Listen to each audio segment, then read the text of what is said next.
I asked Professor Richard Wolff today why hyperinflation happened in Venezuela and what America had to do with it. Enjoy and subscribe. But right now, Dr. Richard Wolff is with us, our old friend, the economist, the co-founder of Democracy at Work, the author most recently of Capitalism's Crisis Deepens, Essays on the Global Economic Meltdown, his website, democracyatwork.info. You can tweet him at Prof. Wolff, Profwolff. Dr. Wolff, welcome back. Thanks, Tom. Glad to be here. It is always great having you with us on the program.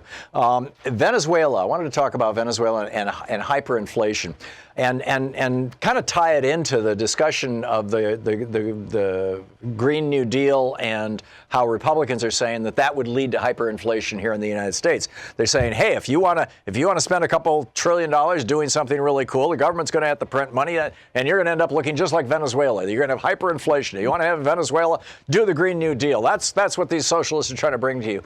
But my recollection, and please educate me about this, you're the professor of economics. My recollection during the 1970s, when the Arabs cut off our oil supply and we saw inflation, really just go through the roof. It wasn't hyperinflation, but I bought a house with a 13% mortgage. I remember that well. And I think they got as high as 18% at one point. That what we learned, or what I learned then, was that inflation was not caused by the government printing too much money. It was caused by a lack of a commodity that is essential to the country, in this case, oil. And what I understand is going on in Venezuela is the commodity that they are lacking that's essential to that country right now is American dollars. And is that true? And can you explain that? And am I making sense here or way out in left field? No, you're making perfect sense. There's something absurd in these kinds of arguments. A hyperinflation simply means that prices are going up quickly. And if prices are going up quickly, it's usually a sign of a certain imbalance.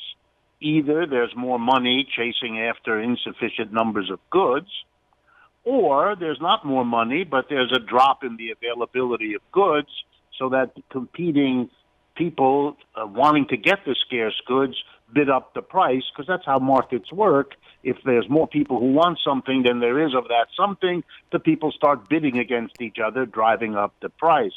So in the case of Venezuela, they have a set of conditions that produces an excess of money on the one hand and a diminution of goods and services on the other, so you get a very rapid inflation.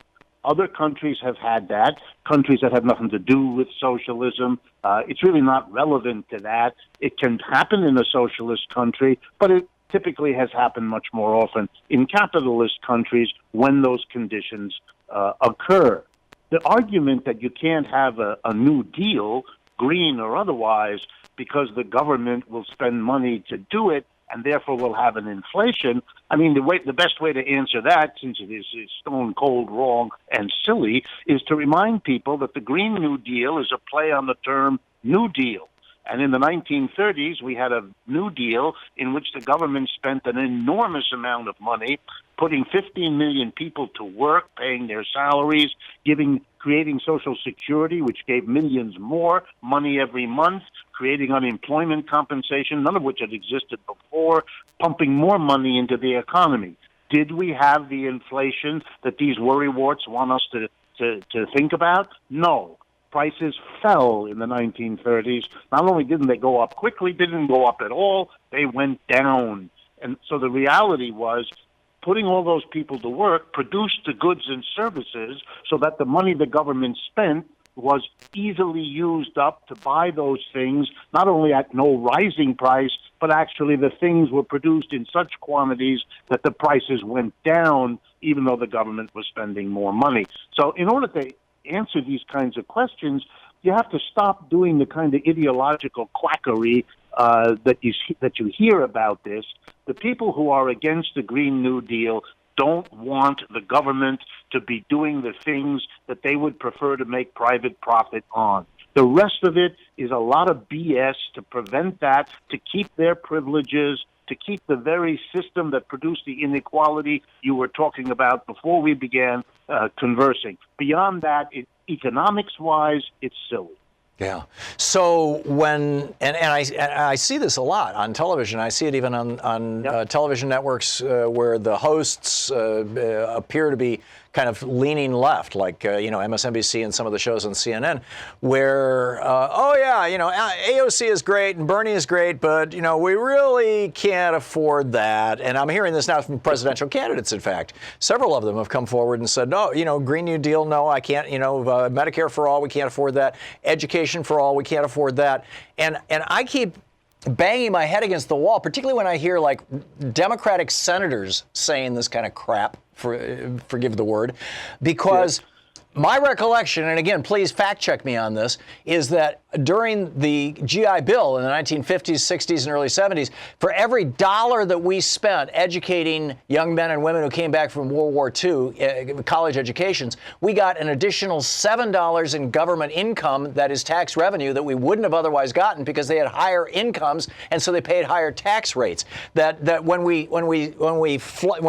Eisenhower borrowed money to build the interstate highway system, it produced way more in tax revenues than it cost us. That these things are actually revenue generators. They don't. To say that we can, and the same thing with having a healthy populace. If everybody had health care and we took the 20% bloodsuckers, the health insurance companies out of the equation, we would save money and we'd have a healthier populace. How can anybody, including a Democrat, make the argument that we can't afford to give everybody college education, that we can't afford to have a national health care system, when in fact, that we can't afford to have a Green New Deal, new infrastructure, green new infrastructure, when in fact, every single time in the past that we have done these things or things like these things, they have actually generated more wealth than they have cost? Well, it's 50 years of endless propaganda to make all of this seem reasonable. Sadly, even to middle of the road or even slightly left of center Democrats who have, drunk the Kool-Aid and imagine that this sort of thing is what you have to say and what you have to kind of believe. Here's the silliness with the taxes. You're absolutely right. The top tax rates on really wealthy people were between 70 and 95% for much of the 1950s, 60s, and into the 70s. And that's one of the reasons why when government spent money and put people to work or built the highways or built the interstates and so forth, the money that was generated, the jobs that were generated, pumped a lot of money into the federal government, so you didn't have these kinds of problems. So it's bizarre to say we can't afford something at the end of a 40-year period when you have cut taxes on corporations vastly and you've cut taxes on the richest 10 or 20% of the people enormously. That's the reason we, quote, unquote, can't afford it. Of course we can afford it, just like we once did afford it. But that would require jacking up the tax rates on the rich, and that's the real issue here. They don't want to do that, so they invent these other arguments because they haven't the courage or the honesty to say, honestly, I don't want to pay any more taxes, and I'm going to do everything I can to prevent it. If I could go back on one more point about Venezuela. Please. A nearby country, like Venezuela, a socialist country, Bolivia, run by a leader who calls his country and himself a socialist, a man by the name of Evo Morales, who's roughly the equivalent in Bolivia of what Maduro is in Venezuela. They're both socialist countries. Is there a runaway inflation in Bolivia? Not at all. Are people leaving Bolivia for another country? Not at all. Bolivia had one of the fastest growth rates over the last few years of any country in Latin America. The point is not that socialism is always good or always successful. That would be silly. But it is just as silly to imagine that you can pick a country that is having a lot of difficulties for a whole host of reasons, happens to be socialist, and therefore allows everyone from Mr. Trump on down to carry out one of the dumbest moves any student ever had to be reprimanded for, which is don't make an entire case about a system dependent on one example that you happen to choose. That's not honest that's really a kind of flim-flam economics, not a serious approach to what's going on. Yeah, well, flim-flam and Trump, I mean, shouldn't surprise us, I suppose. No. So what would you say is the biggest lesson of Venezuela? We had Greg Palast on the show last week. He used to report from Venezuela about Venezuela for the BBC, like, a decade ago. And Right. he pointed out that the Maduro government, and he sent pictures, right? The cabinet and all the members of Congress of his party, they were all people of color. And then you look at a picture of the guy, Guido, or whatever his name is, the Speaker of the House that Trump wants to be president, and you look at all the members of his party, and there was like 200 of them in this picture. They were all white European ancestry, all of them. Right. And Right. Greg was making the point that the reason that we have singled out Venezuela is twofold. Number one, we want their oil. The same reason we went after Iraq, the old Dick Cheney thing. And number two, Right. you've got a government in a majority people of color nation that is a majority persons of color government. And that was intolerable to Trump and the white supremacists. We have a little less than a minute. Your thoughts on those things?